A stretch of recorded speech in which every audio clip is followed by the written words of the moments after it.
ग्वालियर एक ऐतिहासिक शहर है। यहाँ कई चीज़ें बहुत ऐतिहासिक महत्व की रहती हैं। इसी प्रकार यहाँ जो नदी है, जिसे कि वर्तमान में स्वर्णरेखा नदी कहा जाता है, जिसका पूर्व नाम कृष्णकला है, अग्रसावती नदी कहते थे। ऐसा कहा जाता है कि माधवराव सिंधिया द्वितीय, जो कि घोड़े वाले के नाम से प्रसिद्ध हैं, उनका कोई हाथी जो है जंजीर तोड़ करके इस नदी के अंदर चला गया आने के लिए, और उसकी जंजीर सोने की हो गई। उस समय से ही यह नदी स्वर्णरेखा के नाम से प्रसिद्ध हुई है। यह एक नदी बारिश में सूख जाती है, इसमें गर्मियों के अंदर सूख जाती है, बारिश में भरी रहती है। एक ज़माने में इसमें प्रदूषण नहीं था। यहाँ अनेक लोग स्नान करते थे, रजक लोग कपड़े धोते थे, और बड़ा हरा भरा माहौल यहाँ का हुआ करता था। आपने किताब में भी इसका जिक्र किया है। मैंने अपनी किताब ग्वालियर की गली बाजार मोहल्ले में इसका जिक्र किया है। यह अपने गिरवाई पहाड़ी पर, गिरवाई गांव है, दक्षिण पश्चिम दिशा की ओर से वहाँ से निकली है। और महाराज ने उस समय ऐसा इंतज़ाम किया था कि बारिश के बाद में यहाँ तालाब हुआ करते थे, मामा साहब का ताल और अलग अलग वीरपुर ताल, अजयपुर ताल। इन तालों के माध्यम से पानी इस नदी में प्रवाहित होता था, इसलिए नदी बड़ी साफ सुथरी रहती थी। लेकिन परिस्थितियाँ बदली, आबादी बढ़ी, अतिक्रमण हुए, लोगों ने अपनी लालच में आकर के इस नदी को पूरी तरह प्रदूषित कर दिया, और ये गंदे नाले में तब्दील हो गई है। और इसके सफाई के नाम पर करोड़ों रुपया कागजों में खर्च हो रहा है। फील्ड में तो यहाँ कुछ दिखता नहीं है। वैसे सवाल आपसे है कि जिन नदी को लेकर एनजीटी ने कहा था ग्वालियर की स्वर्णरेखा वो कहाँ तक जिंदा हो पाएंगी, और क्या बजट इसका अगर किया गया था, क्या वजह है कि ये नदी अभी तक जीवित नहीं रह पा रही है, लगातार अब खत्म होने की कगार पर? देखिए, दोनों इशू अलग हैं। स्वर्णरेखा नदी पे हाईकोर्ट ने संज्ञान लिया है और मुरार नदी पे एनजीटी ने संज्ञान लिया था।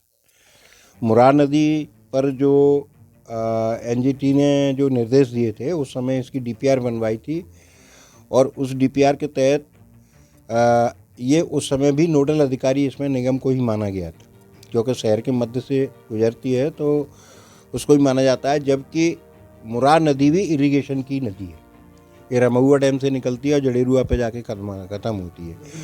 जो मूल विभाग है, उस विभाग को इसमें नोडल नहीं बनाया जाता, और उस विभाग को यही एनजीटी ने गलती की थी और यही हाईकोर्ट गलती कर रहा है कि जिन विभाग के डैम हैं और नदियां हैं, उनके खसरे पे आज भी एंट्री है कि ये नदियां इरिगेशन के विभाग पर नाम पे चढ़ी हुई हैं। स्वर्णरेखा इरिगेशन के नाम पे चढ़ी है और ये भी चढ़ी है।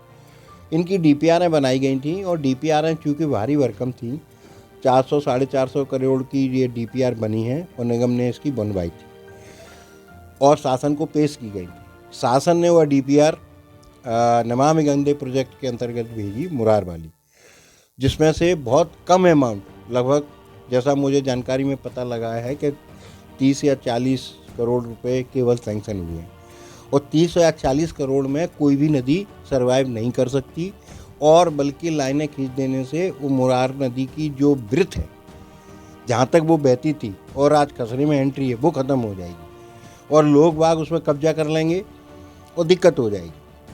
तो मुरार नदी का इशू है, वो पेंडिंग है, काम चल रहा है, कोई मॉनिटरिंग नहीं है। यहाँ से कोई नहीं देख रहा है कि क्या काम चल रहा है, ना निगम देखता है, न इरिगेशन देखता है, और न ही जिला प्रशासन देख रहा है। तो ये नदियाँ सर्वाइव नहीं हो सकती, क्योंकि ये अभी प्रायोरिटी वर्क में कोई नहीं ले रहा है। जिला प्रशासन भी नहीं ले रहा है, नगर निगम भी नहीं ले रही है, इरिगेशन भी नहीं ले रहा है। अब नमामि गंगे वाले, उन्होंने ही टेंडर किया है, वही उस पर काम कर रहे हैं। वो बाहर के आदमी हैं, करके चले जाएंगे, काम कैसा हुआ इसकी कोई जानकारी नहीं। आप उसको जाके देखें कि नदी पे काम किस तरह से हो रहा है। मैं नहीं समझता कि उससे कोई नदी पुनर्जीवित हो सकती है, मुरार नदी।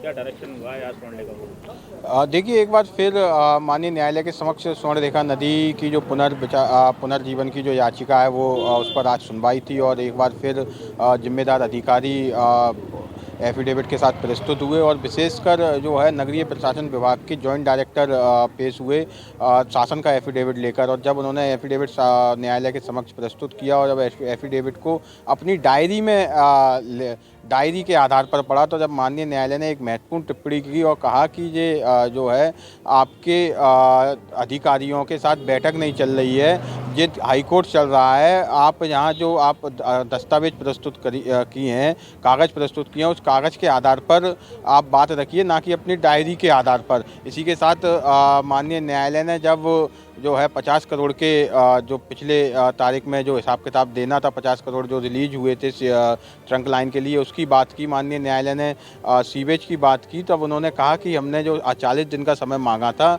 वो 8 दिन में हमने सर्वे रिपोर्ट कर ली है और वो हम शासन को प्रपोजल भेजने के लिए डीपीआर तैयार कर रहे हैं। तो माननीय न्यायालय ने कहा कि आप 2 महीने पहले निगम जो है प्रपोजल भेज चुका है, बिना डीपीआर के कैसे प्रपोजल भेजा जा सकता है। उस पर माननीय न्यायालय ने नाराज़गी जाहिर की और कहा है कि आप जिस तरीके से जनता का पैसा बर्बाद कर रहे हैं वो सही नहीं है। मैं नोटशीट मैं बनाकर जाऊँगा, सारा रिकॉर्ड जहाँ उपलब्ध रहेगा। अगर आपको ऐसा लग रहा है कि मैं रिटायर हो जाऊँगा अगले में, उसके बाद ये पिटीशन रखी रह जाएगी, कोई उस पर सुनवाई नहीं होगी, तो उस रिकॉर्ड के आधार पर और मेरे द्वारा बनी हुई नोटशीट के आधार पर आगे भी सुनवाई चलती रहेगी। और मैं लिखकर जाऊँगा कि जो भी जिम्मेदार अधिकारी हैं जो एफिडेविट में गलत तरीके से पेश कर रहे हैं, उनके खिलाफ क्रिमिनल केस चलाया जाए। इस तरीके की महत्वपूर्ण टिप्पणी माननीय न्यायालय ने की है।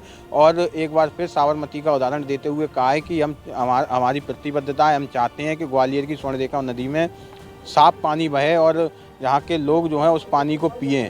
और साबरमती नदी में जिस तरीके से वहाँ के लोगों ने और जिम्मेदार अधिकारियों ने, नेताओं ने मिलकर उस नदी को पुनर्जीवित करने का काम किया, वहाँ भी पानी नहीं आता था, वहाँ पानी आने लगा। ऐसे ही हम चाहते हैं ग्वालियर में इस नदी में स्वच्छ पानी बहे। इस तरीके की माननीय न्यायालय ने टिप्पणी की है। और 14 मार्च को सभी दस्तावेजों के साथ, पूर्ण दस्तावेजों के साथ एक बार फिर सभी अधिकारियों को प्रस्तुत होने के लिए कहा है, पेश होने के लिए कहा है। और कहा है कि जिस एजेंसी से आप काम कराना चाह रहे हो ट्रंक लाइन का, सीवेज का, उस एजेंसी को भी आप साथ लेकर आइए, उनसे भी वार्तालाप की जाएगी, उनको भी तलब होने का आदेश दिया है।